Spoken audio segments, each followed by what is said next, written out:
Good evening. Buenas noches. Welcome to our first Winter Words event of the season. We're so excited to have you here. We have a great lineup this year. And I'm Mo LeMay. I'm the director of Aspen Words. I want to give a special thanks to Beth and Josh Mondry and Helen and Wally Obermeyer for sponsoring Winter Words this year. We really appreciate their sponsorship.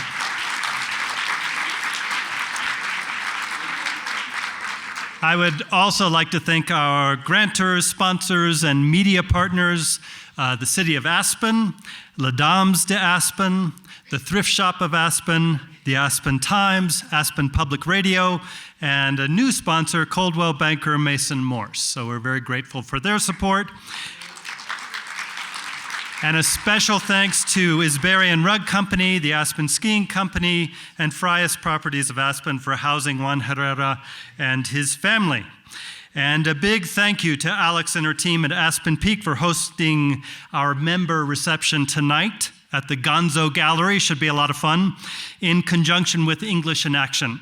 If you are not already a member of Aspen Words, you can sign up tonight and you can go to that reception. So please join us. So I have a few reminders before I introduce Juan. Please turn off your cell phones if you could. Winter Words is free to youth and students that are 14 to 24 years old. So if you know any bright, curious students like these guys, invite them to Winter Words and talk to Renee and we can get that sorted out.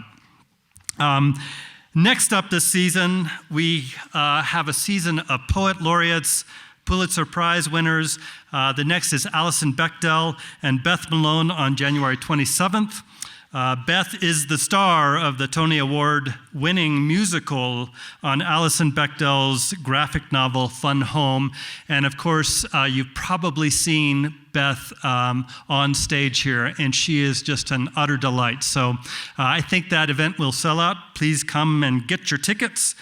And finally, when we get to the Q&A portion of this evening, please wait for the mic before asking your question as we are recording this evening's presentation. Okay, phew. Juan Felipe Herrera would be too modest to claim this for himself, but after reading a lot of his work and watching some of the many videos about him, I keep thinking of him as a sort of bodhisattva.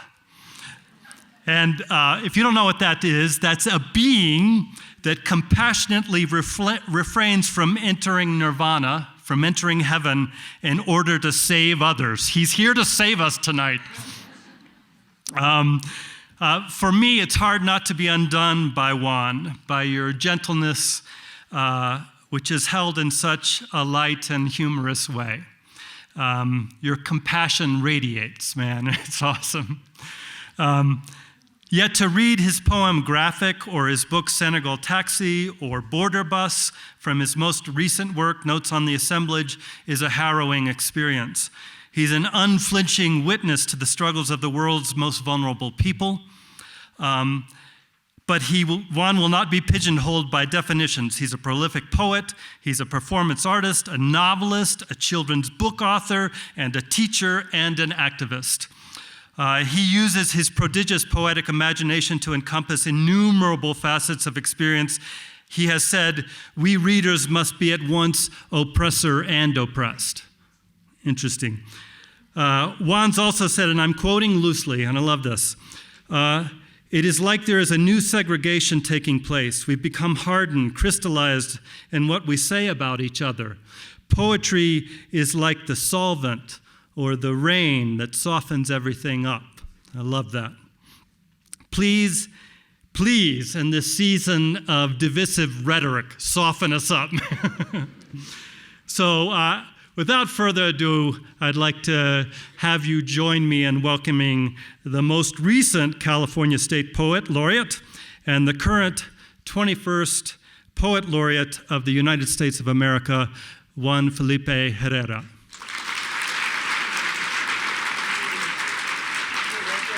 Thank you. Thank you, Bo. Muchas gracias. Thank you. Thank you so much. Muchas gracias. How beautiful. Muchas gracias, everybody. I'm really honored to be here, and a very beautiful, lively, creative community, and Aspen Words and Aspen Institute, and I even saw Aspen tortillas. Really, that's true. It's very true. I'm really, my heart is full, and my family's here. Thanks for inviting my children, Roberto and his wife, Cindy. And they're having a great time. Robert's going to get up on that mountain out there and do some snowboarding. He's kind of getting ready for it. And he'll be up there tomorrow. Oh, how beautiful. And wow, muy bien. Me da un gran gusto conocerlos. Gracias por estar aquí. Y vamos a hablar un poquito más al ratito. We're going to talk some more. And I got a whole bag of poems here. I want to thank you once again. I want to thank your families. And it's been a tough year, the last year, as you know. So many of our brothers and sisters facing incredible horrors across the world, and also here in the U.S. So let us send them our love, and let us send them our healing thoughts and feelings. And so many things happen, and we're going so fast sometimes that we forget to take a moment to wish them the best, to wish everybody the best, to treat each other with love. And that's it. That really is it. So when we write poetry, let us write for them too. As a matter of fact, let us live for them. That's even better. So let's do that.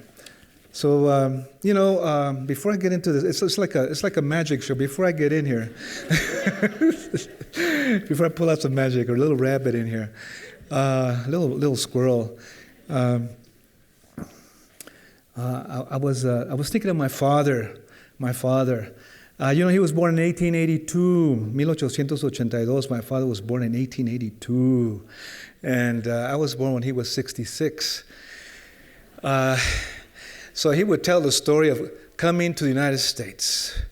And guess what state he came to from? Chihuahua, the land of Pancho Villa. Guess what state he came to in the late 1800s to move on forward to El Norte, to the North Country, at the age of 14. When he hopped a train, he got his degree at 14 from milking goats and coming north. You know the life, right? The life of the big sky and the big earth. And you work hard. And if you're a child, and if you're right out there in those lands, in northern Mexico, in those years, it's kind of impossible for us to imagine. But very real life, as you have here, very real life with these beautiful mountains. So he came up at 14, and guess what state he first stepped on in the United States? Colorado. Everybody say Colorado.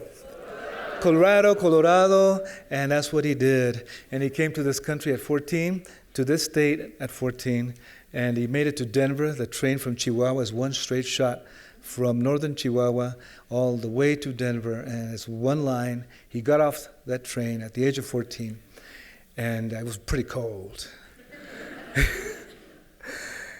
He used to say, "No, hacía tanto frío, Juanito, que cuando escupía se convirtió en hielito.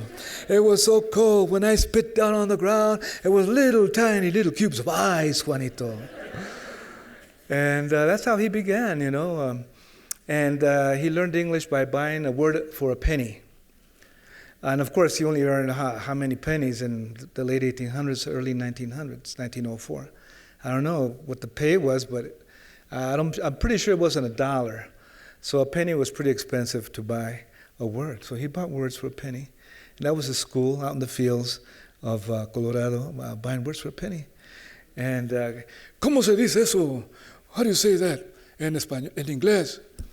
Miguel, micrófono, Miguelophone. But it really was milk. ¿Cómo se dice leche en inglés?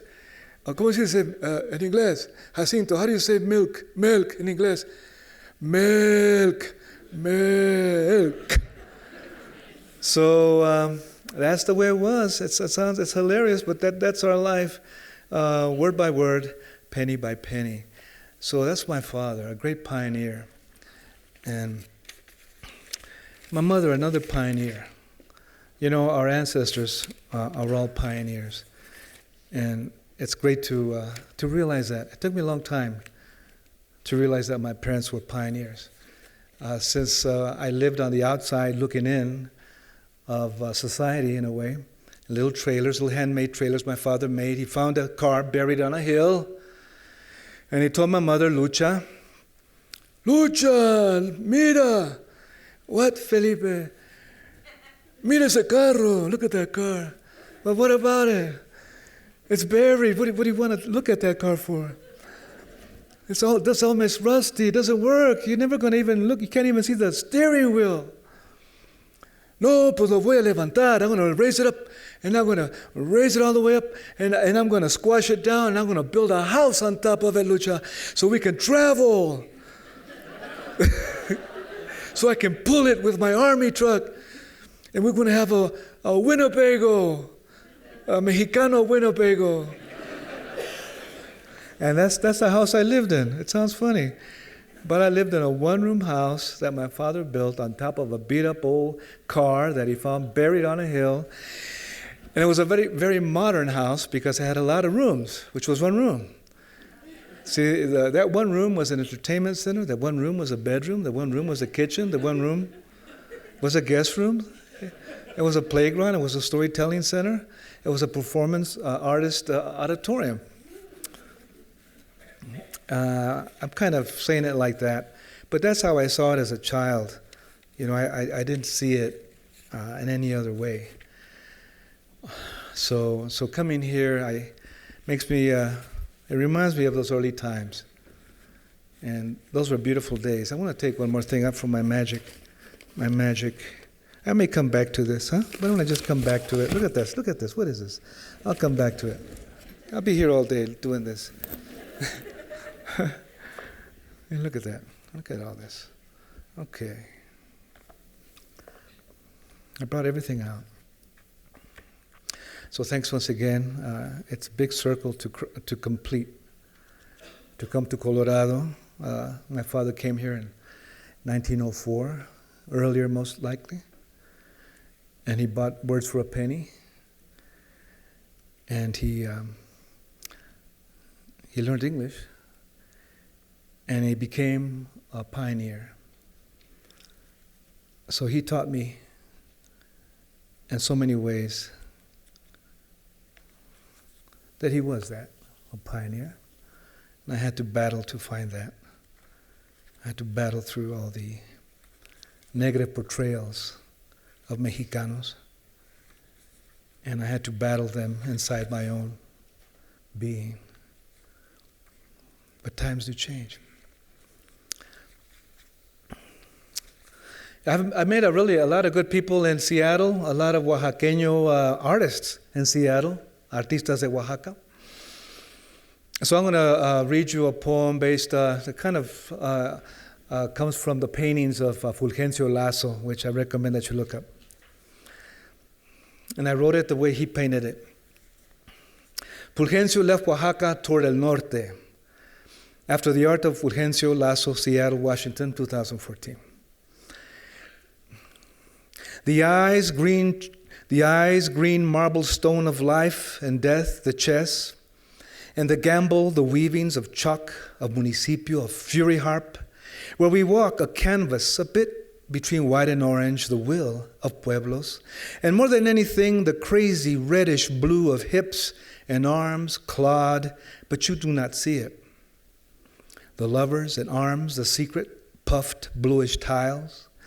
A honeyed incense opens up, a wand of mothers, boiling the earth, and others uprooting the peaks of orchestras and meats, sun-dried are smiles of love, of coconut and pineapple, of dry plum penitence of 1,000 generations, and migrations of calabaza skin, toward el norte, toward sur to norte, and you hear the dog, violins that sniff you, and those that you did not offer chicharron, or are they gibberish, scrawl, mute stars, or are they kites, ribbed, nailed, and serpent tongues, or witches, or a child that woke the earth with Zapotec oils, black planet locomotive on fire, a suit of crosses and lizard souls, more souls, geometrically woven, more honeybees prickling electric flutes, yours, mine, tiny letters, night masks, yellow ones, churches, white ones, and a tiger pacing in the middle of everything. Games of light and drums and maíz, more flights, more waters for El Gozón. Like that we go. Through there it goes. Over here he goes. So we're gonna add the same piece with Spanish sounds. Los ojos verdes, el mármol de vida y muerte, el ajedrez y el azar, los tejidos de gis de municipio, de arpa fugaz donde caminamos, un lienzo entre blanco y anaranjado, el albedrío de pueblos y más que nada el guinda loco de caderas y brazos rasgados, pero no te das cuenta, los amantes, los azulejos, secretos, un copal renace, un reilete de madres hirviendo la tierra y otras desarraigando las cimas de orquestas y carnes, secas nuestras risas, el amor de coco, de piña, de ciruela, de penitencia, de 1000 generaciones y migraciones, piel de calabaza hacia norte, al sur, al norte, y oyes los violines de perros que te olfatean a los que no les regalaste chicharrón, o son garabatos, estrellas tartamudas, o son papeles clavados de costillas y lenguas serpientes, o brujas, o un niño que despertó el mundo con aceites zapotecos, planeta negro, ferrocarril encendido, traje de cruces, y almas de lagartos, más tejidos geométricos, más abejas picando eléctricas flautas, tuyas, mías, letritas, noches, máscaras amarillas, iglesias blancas y un tigre, a tiger, paseándose, passing through, en medio de todo, in the middle of everything, juegos de luz, tambores y maíz, más vuelos, más aguas para el gozón, el gozón, el gozón. Así vamos, like that we go. Por allí, through there it goes. Por aquí, over here, aquí viene, over here he goes. So that's the same poem for you.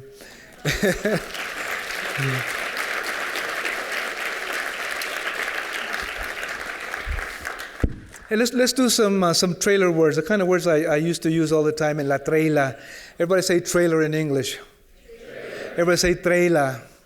Everybody say yard in English. Everybody say yarda. Everybody say griddle. Everybody say molcajete. Sartén. Oh, big black sartén. Un sartén negro. Everybody say sartén negro. Everybody say la llorona. Everybody say la montaña. Everybody say adobe. Adobe. Everybody say tierra. Earth. Cielo, sky, chiles rojos, red chili. You know, when I was hanging out in Carbondale, we lived in Carbondale, Illinois, Southern Illinois. We're gonna go to Carbondale tomorrow here. It's gonna be cool. It's gonna be really cool. And that's right. Everybody say, "All right, Carbondale." That's right. So I used to walk by Carbondale, going teaching at the university in Carbondale, SIU. And a little restaurant. I love diners. I grew up with diners, like I said, with little ranches and trailers, trailas. And it said, chili and fries. I go, oh, chili and fries. So I walked in. I said, I have some chili and fries, please. I sat down. I couldn't believe it. I was crying. I was crying of happiness. I was crying. I was nervous. I couldn't wait for the chili and fries. I was ready to took out my poetry. I was going to write poetry on chiles and fries. And then the chili and fries came over. I said, this is not Chile. This is not Chile. You don't make it like this. Ooh, I want to talk to the cook. That always happens to me. Always. even though I know it's Chile, something like that. And but it's just engraved, it's engraved in my DNA strands, in my dear strands, it's in there. And I can't help it, I look at words, and then I would remember hanging outside the Greyhound Depot in San Diego, because that was our entertainment place, to go to the Greyhound Depot. My father would say to my mom, "Vamos al perro!"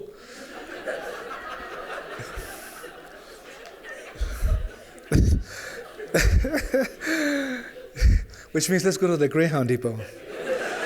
Right, the Greyhound. El perro, the dog, Vamos al perro! So we walked to the perro, all the way downtown.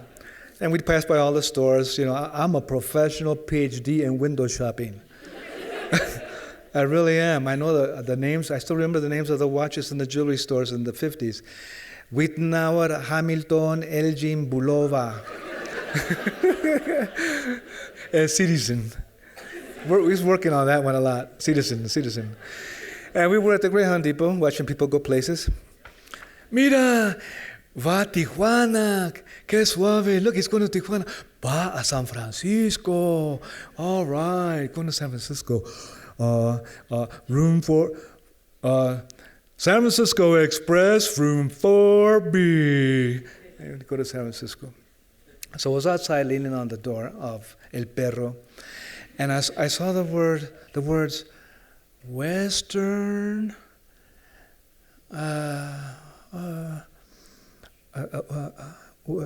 Western onion. Western onion. That can't be right. Western onion. That's what the teacher said. Onion. And she said, how you pronounce the U's. And in Spanish, it's union, Western Union. That can't be that in Spanish. Union. It's Western onion. God, what's going on? Let's get it together. Oh, God. So a Senegal taxi.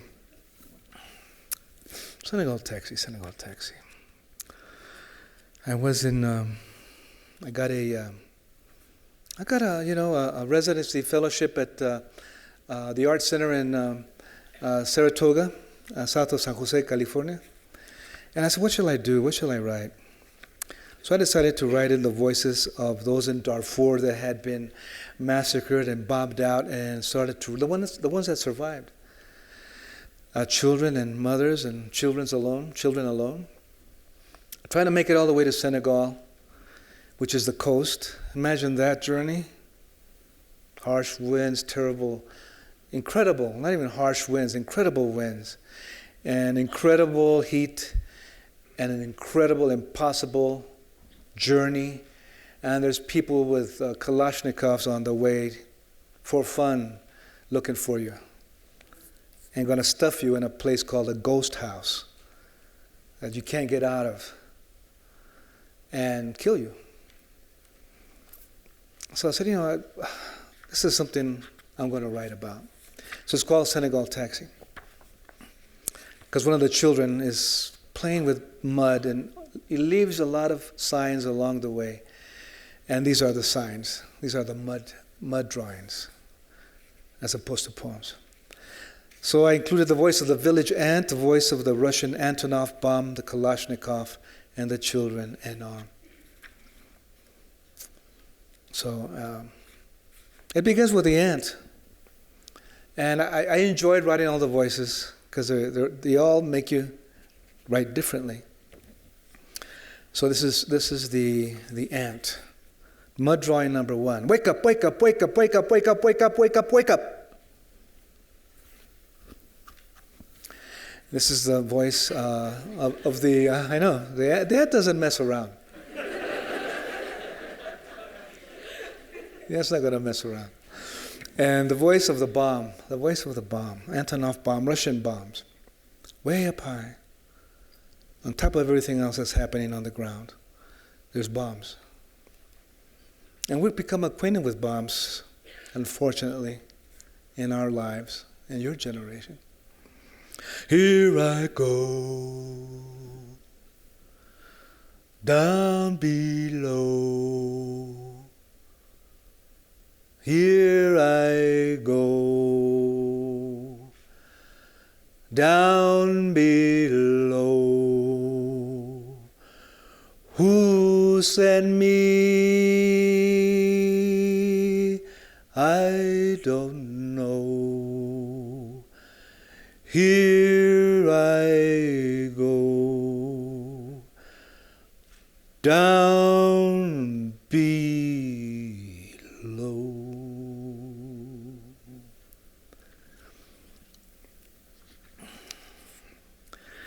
Sahel, the little village girl, the sister. Wait for me, Abdullah, because her brother Abdullah is up ahead. They're marching away. They're running away from the burnt, massacred, bloody town, village. Wait for me, Abdullah. I'm kneeling down, lifting a school with leaves, raise a classroom with sticks, clean the chalkboard with wind, set the table with mud, write these letters on my forehead with my forehead. Hey, learn all there is to know in the world.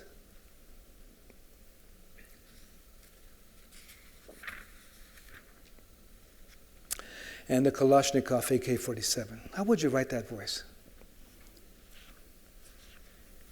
How would you write that voice?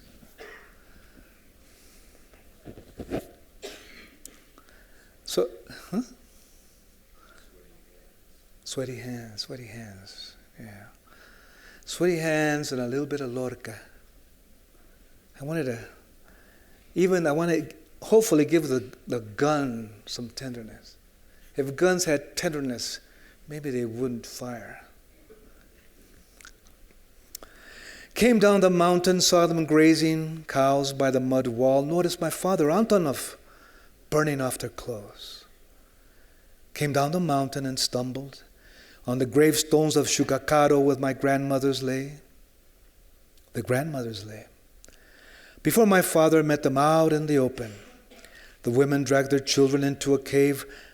I do not know why the others were hiding in a circle behind the split tree of the village. Came down the mountain as the sun broke. And it weaves in and out.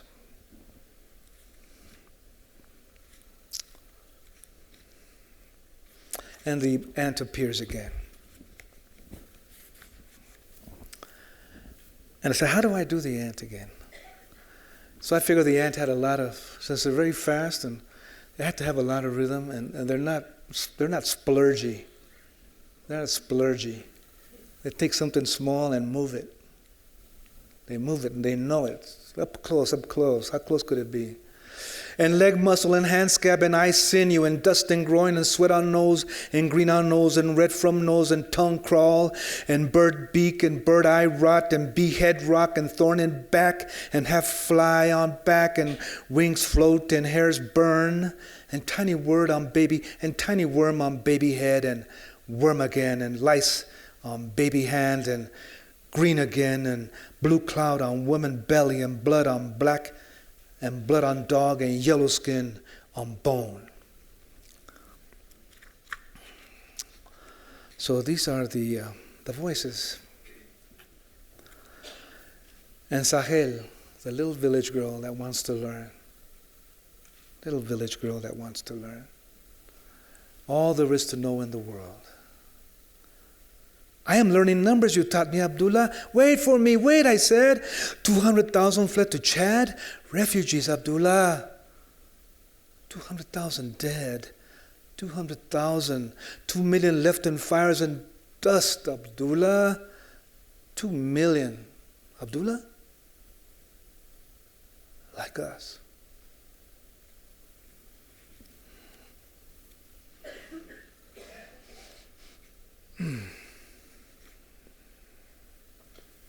Kalashnikov AK-47.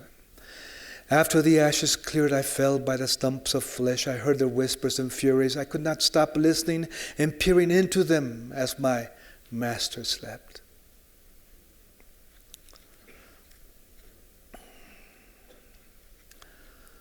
So this was the challenge for this book.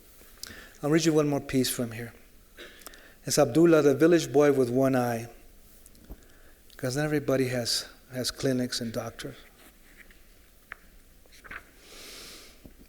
All darkness in my eye, even though the sun perches on a limb next to me. Webs of lights and the stars that I speak to, drooling my arms ahead of me. Where, they ask me in starry breath pieces. Why are you running, child, they say. Why through the smooth wind under the moon? I tell them that I cannot see, that I can barely breathe, that all is gone, just me now. My sister gone back, my brother gone forward too soon, too fast, too long. I want to wrap all the trees on my back, tie all the threads of stone and rag and bone so I will not get lost. Do not hurry, the starry ash mouths say. You will live. I do not know, I say. I do not know if I am living or dead or nothing or something, or maybe I'm a giraffe. A giraffe. Dreaming of walking. Dreaming of a giraffe that sings hungry and thirsty for a name like Abdullah. Who knows hunger and fire. I lift my branch and toss the sun and pull down the moon and bring up the breath under my face with spotted skin, with scars in the shape of cracked crystals. So that's for Senegal, that's for Darfur, that's for Africa.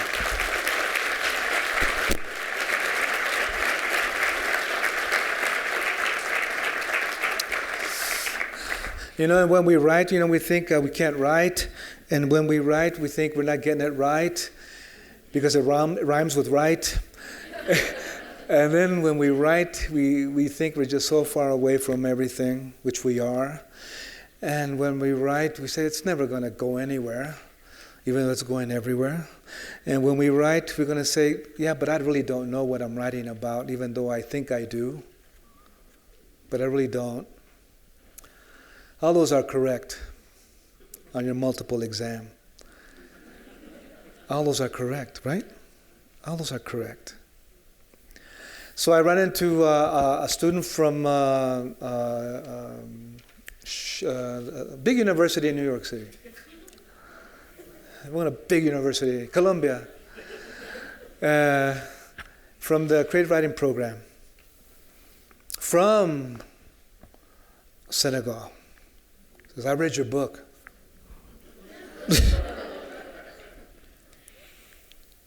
Says, I love it. I said, no, you don't. I didn't say that. I didn't say, no, you don't. But it was hard to believe that locked up in a little room in Saratoga, at least I made a connection. At least I had something was working in there. And as you know, just like in your lives, what really matters is you giving everything you have to what you're doing. And then your light will come out. That's good enough. That's good enough. A little light. That's good enough. Notes on the assemblage. Notes on the assemblage. Notes on the assemblage. Notes on the assemblage. That's what this is, an assemblage of poems. And I love drawing and doodling. I'm a professional doodler. And it's free, by the way. I can teach doodling very quickly in the lobby. It's not hard at all. I've done it. I did it through high school and middle school and elementary school, even though I looked like I was studying in Spanish class. Vosotros tendréis.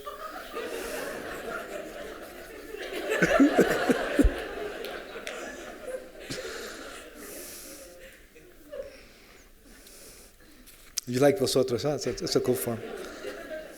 It's a good form, All right, folks. Border bus, in California, and my own experience and my parents' experience and all of our experiences, there really are no boundaries to our experiences. People are getting, thrown in buses and hauled into detention centers. And in this case, the bus couldn't even make it to the detention center because people didn't want that bus to be in their city. So I knew there were women in that bus, because during that time there were a lot of children coming to the United States from Central America by themselves. Unimaginable journey, as you know. Another incredible, impossible thing. And those are the times we're living in now. The times of the impossible, which are possible. But these are painful impossibilities. So this is called Border Bus. And I wanted to see if I could bring up the voices of two women in that bus. And one speaks in Spanish, which I've also translated in here. And the other one's kind of like my Aunt Lela. I'm kind of, tough. I always wore black. Always correcting me. Siéntate, Juanito, siéntate. Sit down. Stop moving all over the place. Oh, my goodness. Sit down right now. Siéntate. Play with the bones over there. And my mother was the opposite. Ay, Juanito. That's okay to, have both. Border bus. ¿A dónde vamos? Where are we going? Speak in English or the guard is going to come. ¿A dónde vamos? Where are we going? Speak in English or the guard is going to get us, hermana. ¿Pero qué hicimos? But what did we do? Speak in English. Come on. No más unas pocas palabras. I just know a few words. You better figure it out, hermana. The guard is right there. See the bus driver? Right? Tantos días y ni sabíamos para dónde íbamos. So many days and we didn't even know where we were headed. I know where we're going. Where we always go. To some detention center, to some fingerprinting hall or cube, some warehouse after warehouse. Pero ya nos investigaron. Ya cruzamos y nos cacharon. Los federales del bordo, ¿qué más quieren? But they already questioned us. We already crossed over. They already grabbed us at the border. But the Border Patrol, but what more do they want? We're on the bus now. That is all. ¿A dónde vamos? Te digo, salí desde Honduras, no hemos comido nada. ¿Y dónde vamos a dormir? Where are we going? I'm telling you, I came from Honduras. We haven't eaten anything, and where are we going to sleep? I don't want to talk about it, okay? Just tell them that you came from nowhere. I came from nowhere, and we crossed the border from nowhere. And now you and me and everybody else here is on a bus to nowhere. Got it? Pero por eso nos venimos, para salir de la nada. But that's why we came, to leave all that nothing behind. When the bus stops, there will be more nothing. We're here, hermana. ¿Y esas gentes quién son? No quieren que siga el camión, no quieren que sigamos, están bloqueando el bus. ¿A dónde vamos ahora? Y esas gentes, those people there, who are they? They don't want the bus to keep going. They don't want us to keep going. Now they're blocking the bus. So where do we go? What? He tardado 47 días para llegar acá. No fue fácil, hermana. 45 días desde Honduras con los coyotes, los que ya sabes, los que les hicieron a las chicas ahí mero enfrente de todos nosotros, pero ¿qué íbamos a hacer? Y los trenes. ¿Cómo diré, hermana? Cientos de nosotros como gallinas, como topos en jaulas y verduras, pudriéndose en los trenes de miles. ¿Me oyes? De miles, y se resbalaban de los techos y los desiertos. de Arizona, de Texas. Sed y hambre. Sed y hambre, dos cosas, sed y hambre día tras día, hermana. Y ahora aquí en este camión, y quién sabe a dónde vamos, hermana. Fíjate, vengo desde Brownsville, donde nos amarraron, y ahora en California. Pero todavía no entramos y todavía el bordo está por delante. It took me 47 days to get here. It wasn't easy, hermana. 45 days from Honduras with the coyotes, the ones that, well, you know what they did to las chicas right there in front of us. So what were we supposed to do? And the trains. How can I tell you, hermana? Hundreds of us, like chickens, like gophers in cages and vegetables, rotting on trains, and thousands, you hear me? Thousands, and they slid from the rooftops in the deserts of Arizona and Texas. Thirst and hunger. Thirst and hunger. Two things, thirst and hunger, day after day, hermana. And now here on the bus. Now who knows where we're going, hermana? Listen, I come from Brownsville, where they tied us up. And now in California, but still we're not inside, and still the border lies ahead of us. I told you to speak in English, okay? Even un poquito. The guard is going to think we are doing something. The people are screaming outside. They want to push the bus back. Pero ¿para dónde le damos, hermana? Por eso me vine. Le quebraron las piernas a mi padre. Las pandillas mataron a mi hijo. Solo quiero que estemos juntos. Tantos años, hermana, separados. But where do we go, hermana? That's why I came here. They broke my father's legs. Gangs killed my son. My son. I just want us to be together. So many years, hermana, pulled apart. What? Mi madre me dijo que lo más importante es la libertad y la bondad y las buenas acciones con el prójimo. My mother told me that the most important thing is freedom and kindness and doing good for others. What are you talking about? I told you to be quiet. La libertad viene desde muy adentro. Ahí reside todo el dolor de todo el mundo. El momento que nos purguemos de ese dolor de nuestras entrañas, seremos libres. Y en ese momento tenemos que llenarnos de todo el dolor de todos los seres para liberarlos a ellos mismos. Freedom comes from way deep inside.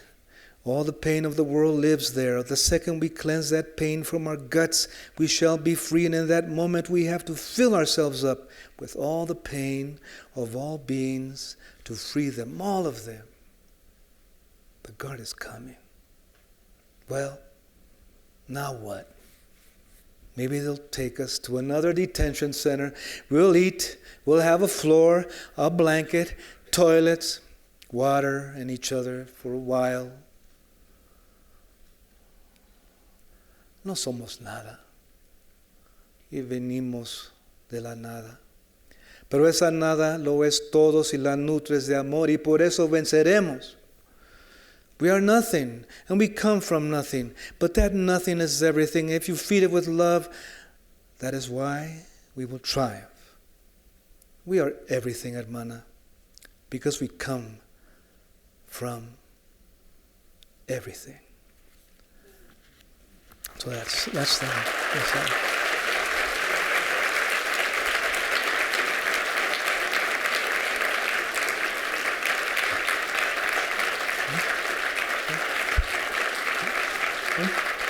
Okay. Oh, thank you so much. Muchas gracias. Looks like we have a moment for questions. Let's take a little deep breath, okay? Let's take a little deep breath. Let's take a little deep breath. And then we'll have some questions.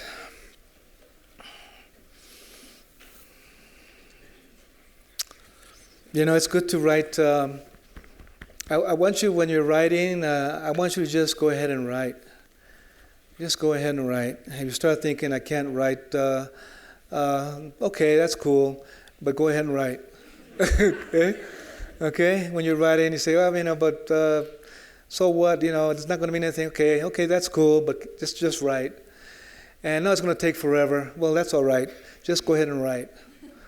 Yeah, all those little thoughts that come and get in your way, that's what they are. They're just little flies and mosquitoes. Just go ahead and write. Yeah, go ahead and write. You will have a chance to find something that you've been wanting to find out. It's like a mirror. It's going to help you. And also, when you read to someone, it's going to be a lot of fun. Write a little poem, everybody. For someone else, just write 3 lines, Las enchiladas son rojas, mi amor es rojo, te quiero mucho. You see? Enchiladas are red, my love is red, I love you. How's that, okay? It's just like that. And then give them that poem. Just give them, see, it's the act of giving the poem that's actually most important. You usually think the writing is important, but it's the act of giving the poem that's important. It's like when you go to somebody's house, le traje un platillo de frijoles, I brought you some frijoles. Or, oh, I got you a lemon cake. Okay. So it's not the lemon cake, it's the giving.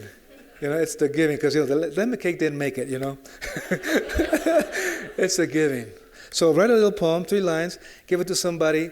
Tomorrow, this is something that I've been authorized to prescribe to you. And it's going to make a big difference. It's hard to relate to each other sometimes, but a little poem, 3 lines, give it to someone you like or don't like. It's even better. It's even better. And let us thank the Library of Congress for electing me to jump into this role too. Very good people there, James Billington, Rob Casper. I want you guys to be part of the Casa de Colores, by the way. That's all I'm going to say right now. Be part of the Casa de Colores, House of Colors. It's on the Library of Congress website. This is where you get to write your poems and cast them out to every household in the USA and throughout the world. That's why I put that up for you, Casa de Colores. Questions? Let's go for questions. Shall we go for questions? Let's go for questions. Yes. Yes. Hola. When do you write in Spanish or in English first? I write in English first when I write in English.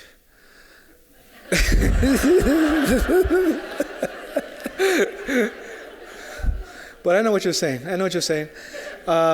But sometimes I kind of get all tangled up in English. I kind of been writing, when I've been writing a lot in English, I go, geez, I want to get out of the particular mode, and I want to kind of loosen up in a different way.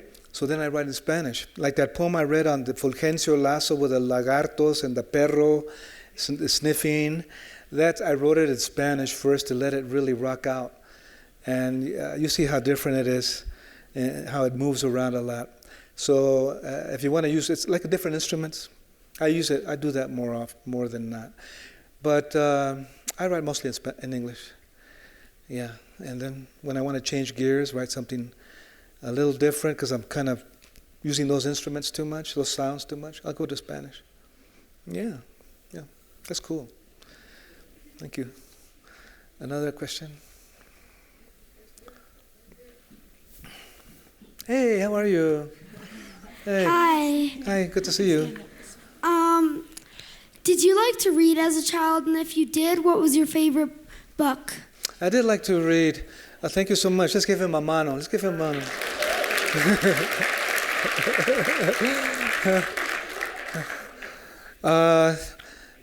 My mom would read me stories from my mom. My mom taught me to learn Spanish, how to read Spanish from an old beat-up book that she bought at the second-hand store, at a used store where we went shopping. It's like our Macy's. And then she had a book, a primer on how to learn the ABC in Spanish and how to read stories in Spanish using using all those ABCs. So that's my first book, reading from an old primer that told the story of a tree that grew up just, tall and splendorous and filled with beautiful fruit because it was raised right and taken care of. And the other tree was not taken care of, left abandoned in the dry heat and the storms, but never was sung to or embraced. And that poor tree grew up crooked. So I remember those stories. So those were the kind of stories I grew up with on my trailer. And later on, I read stories from books. I don't remember the titles, but they were about little magic beans and in gardens, and they were great, full of light. And then later on, I saw The Wizard of Oz on TV. I got to books late because we didn't have any books, and I went to school later than most children. So it took me a while to get into the books. But I remember reading the book for the first time. I go, yeah, all right. I could read. I felt really good reading. Do you read books? A lot of books. And which ones do you like? I'm not sure. Yeah, it's like me. So do you read every night? Yes. Beautiful. Do you read big, giant books? Yes. I thought so. And like Harry Potter-sized books? Yes. That's what I thought. My grandchildren do the same thing. They love books. So what's your dream? What do you like to do? What about now? What do you like to do? I want to be an author. Huh? I want to be an author. You want to be an author. Let's give him another mano.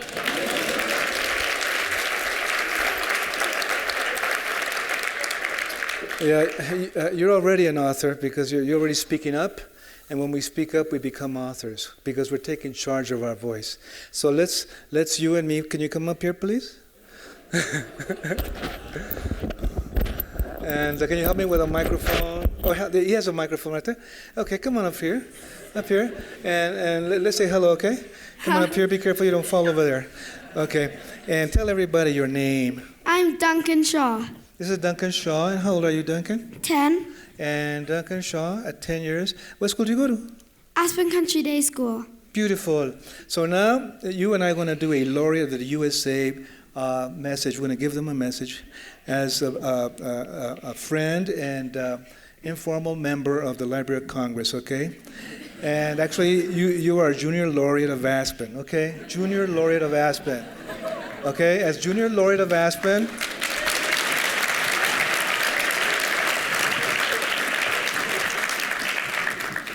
as junior laureate of Aspen, let's tell everyone here what my third grade teacher told me, which helped me a lot, and I'm going to tell it to you, and then you tell it to the audience, okay? This is what my third grade teacher told me, and I had never spoken up, and I'm going to tell it to you, and then you tell it to them. And I'm going to tell it to you now, and it's, you, Duncan, have a beautiful voice. You, Duncan, have a beautiful voice. You just tell them in general. Just say you have. You have a beautiful voice. Okay. Thank you, Duncan. Thank you, Duncan. You good? Okay. Thank you, Duncan. Muchas gracias. That's true, folks. That really is true. And he's 10 years old. What a way to go. Beautiful. And Mom and family, thank you for giving Duncan all the books and giving him, teaching him to read and write and supporting him so much. Let's take one more pregunta, one more question. Yes. Who or what has inspired you to keep writing? Oh, what inspires me to keep writing? Everything inspires me to keep writing. Everything. Up here in Aspen, I'm going bananas because of the mountains and the snow, and my son loves the snow, and he inspires me because he just loves the snow so much. And I'm not much of a snow guy, but he keeps on talking about it.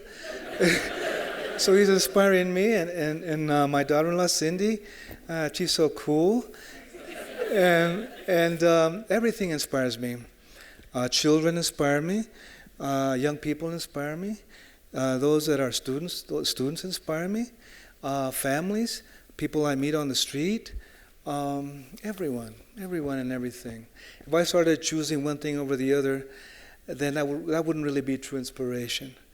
That would be like kind of like I'd be purchasing inspiration in a way. It's just one thing.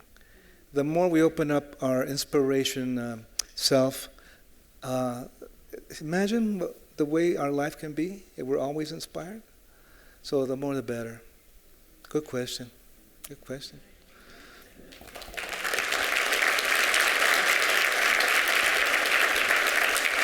Thank you, everybody. Muchas gracias.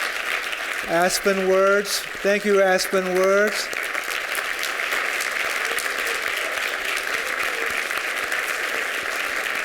And muchas gracias, Aspen Institute.